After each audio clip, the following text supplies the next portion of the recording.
Successful, sustainable business and growth is really driven by real demand. And global challenges right now define our demand. Right now, the climate challenge, climate and energy is moving to the top of this list. So the scene ought to be set out nicely for business, to do good business and to grow green. However, the financial crisis has not made it easier to grow green. Progress has slowed in many ways. Governments restricted their financial policies. They have less money to spend. They're not so inclined to finance investments. They're not so inclined to make feed-in tariff programs or other incentives. At the same time, it's also more difficult for governments to tighten legislation or standards.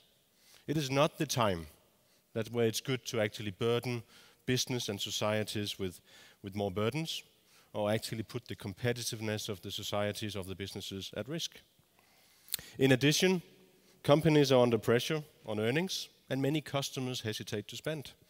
Most are not willing to make long-term, uncertain investments in new solutions where it takes 5 or 10 or 15 years to get to the volume that will drive profitability.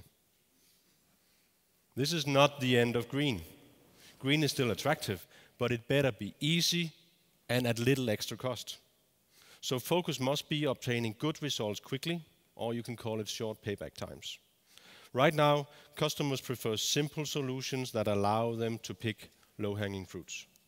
In general, if you look around the globe, there is huge potential for efficient heating controls in buildings. Radiator thermostats is just one very simple solution for that, and not many people think about that. Every time you just change one manual valve with one radiator thermostat, you actually save 30% of the energy. On each radiator, that equals 80 liters of oil every year. But also, if we look at solutions like variable speed drives, electrical motors, 92% of all electrical motors in the world are basically controlled by a simple on-off. So they either run at full speed or they don't run at all. That's probably the most inefficient way of controlling electrical motors. 92% of them are still running like that, when we know that providing good motor steering, frequency converters and other technologies, we can save up to 40% of the energy running them. So a lot of potential also within production. So my point is really that a lot of these solutions are there.